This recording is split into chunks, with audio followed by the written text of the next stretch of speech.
J'ai un problème avec les formats physiques. Je m'en suis rendu compte quand j'ai emménagé dans mon appartement.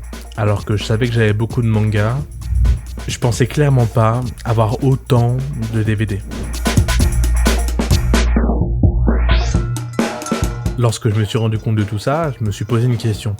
Pourquoi est-ce que je fais ça ? Pourquoi est-ce que j'ai commencé à acheter des formats physiques ? Pourquoi est-ce que je continue à acheter des DVD alors que le streaming existe ? Pourquoi est-ce que je dépense autant d'argent alors que je pourrais les investir dans Netflix ou dans Disney+? Pourquoi est-ce qu'en vrai, c'est important, les formats physiques ?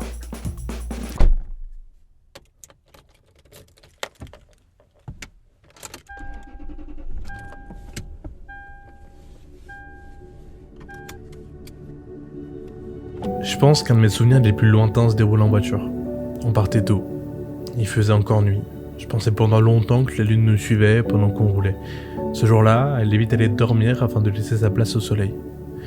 Je savais pas vraiment où on allait, mais on y allait. Maman sur le siège conducteur et moi à l'arrière en train de regarder mon meilleur film sur mon lecteur DVD portable, accroché à l'arrache sur les barres en métal de la butée de passager, sur lequel reflétait toujours le putain de soleil.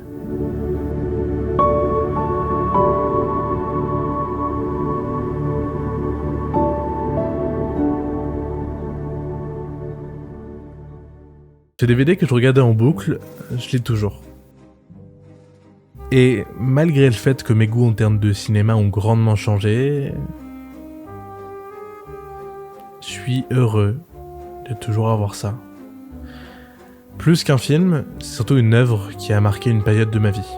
La grande majorité des longs métrages qui ont changé ma vision du monde, je les ai ici, dans le creux de ma main. Et je trouve ça plutôt beau.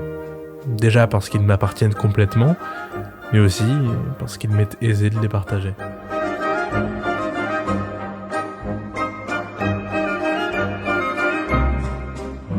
Partager autant des films en eux-mêmes que simplement l'idée d'en posséder. Et la personne qui, à mon sens, est à l'origine de cette passion, si on peut appeler ça comme ça, c'est lui. Je sais pas si je suis tout branché, j'en sais rien. J'ai peur d'être trop fermé.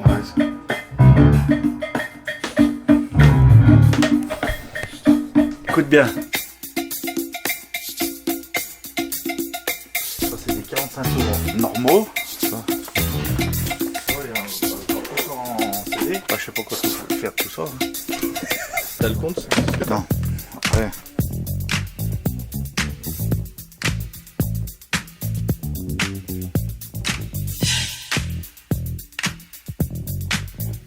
C'est le premier disque de Michael Jackson. Et forcément, si tu parles de format physique, il faut aussi parler des services de streaming. Parce que l'industrie des formats physiques, et encore plus celle du DVD et du Blu-ray, ont été remplacées par le streaming. C'est l'innovation qui veut ça. Et loin de moi l'idée de faire le puriste, c'est-à-dire que le streaming c'est de la merde. Ce genre de services ont énormément d'arguments en leur faveur, je dirais jamais le contraire. Le truc, c'est que je me suis rendu compte plus tard que la grande majorité des films que j'ai consommés sur cette plateforme, je les ai oubliés. Tandis que c'est loin d'être le cas pour les DVD.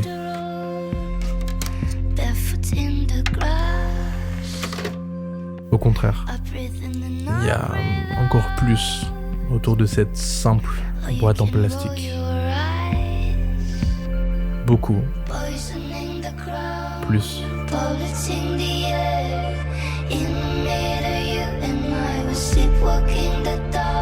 Ou peut-être pas. Peut-être que je prends juste ça trop au sérieux. Peut-être que ce sont simplement des films, rien de plus. Et ça qu'un moyen pour une industrie de rentabiliser encore et toujours plus sur ces dites œuvres. Des beaux plans, de la musique, une vidéo entière, tout ça pourquoi ? Parler d'un truc dépassé qui ravivera des souvenirs certains nostalgiques. Effectivement, j'ai un problème avec les formats physiques. J'en achète dans une époque qui n'a jamais autant été axée sur le dématérialisé. Mais honnêtement, j'en ai rien à foutre. Sur ce, c'était Moana. Acheter des DVD. Bisous.